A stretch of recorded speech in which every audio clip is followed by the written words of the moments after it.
Je suis politologue, je fais des recherches et des analyses politiques. Monsieur, quand on est politologue, on fait des recherches politologiques. Ce n'est pas des analyses, des recherches politiques. C'est vrai, mais tu as ignorant.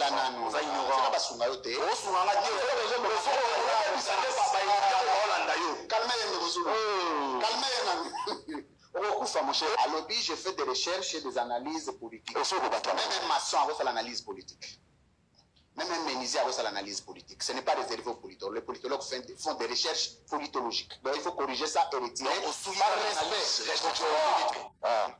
Mes recherches, c'est politologique. Mais je fais des recherches politiques. Mais oui, Nengenini. Tika Biloko, je peux soigner. À l'objet, tribune. On a publié la tribune. Quelle est la valeur scientifique d'une tribune, monsieur? C'est une opinion. Oui. Mais c'est toi, tu n'as pas étudié. C'est mon opinion. Autorité. Oui. Mais une tribune n'a pas un caractère scientifique. Un scientifique pond des articles scientifiques. Je pose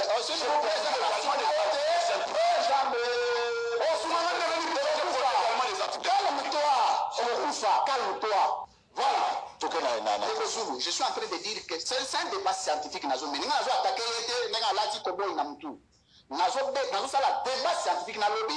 Quand un scientifique publie une tribune, ne fait pas de lui scientifique. Il faut un article scientifique qui est validé par ce qu'on appelle l'épistémae.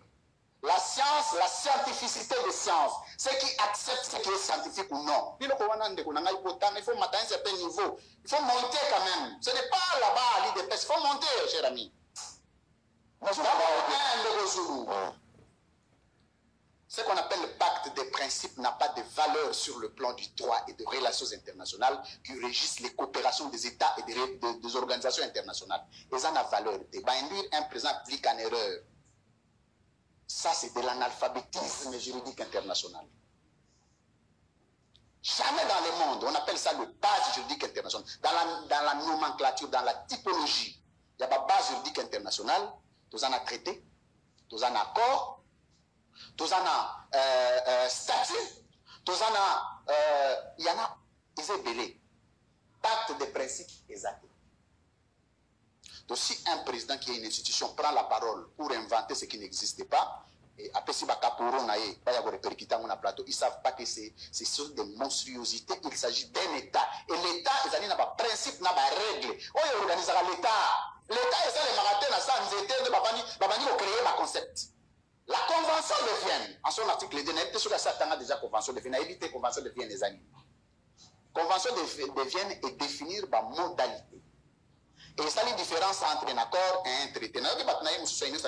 Nous avons signé un traité. Nous avons signé un accord. Sur le dernier article de la Convention de Vienne, on a un traité, on a un accord. Accord est aligné. Accord est un acte liant le parti. Mais il y a un traité lorsque il y forme juridique internationale. C'est une valeur juridique internationale. Et l'on accord est comme un traité. On va signer les États-Unis, ils n'ont ni traité ni accord. Parce que pour avoir un accord, il faut qu'il y ait une médiation d'une organisation internationale. C'est les États-Unis. C'est le statut de paix. Oh non, les États-Unis sont la grande puissance en termes de décision. Monsieur, quelle décision? Décision. Est-ce qu'il existe une étape grande puissance en termes de décision? Parce que la politologie étudie aussi les organisations des États. Est-ce que vous aurez déjà État une grande puissance en termes de décision? Parce qu'on parle du principe de l'égalité juridique des États. Tous les États s'équivalent, monsieur. Pour être reconnu en tant qu'État, vous devez remplir le même principe. Pour les États-Unis, ils remplissent ça. Pour en tant que compte, ils remplissent ça. Basé sur la décision sur le bout de pays. Mais c'est la réalité. La science est l'ensemble des théories. Mais si un scientifique doit pouvoir marier les théories et la réalité. La réalité, la science, c'est la raté. Ce n'est pas un concept scientifique, c'est un concept sociologique. Mais il faut signer sa classe. Une nouvelle intelligence.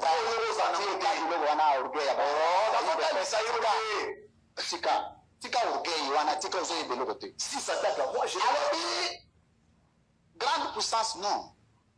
Monsieur, sur le plan géostratégique, on parle des acteurs géostratégiques, des acteurs pivots géopolitiques et des acteurs à valence hégémonique. Trois catégories qui fondent des organisations de puissance des États. Oui, au bon temps, le bout de la zone de l'amour. Oui, messieurs, voilà. Vous vendez bien, hein? Alors,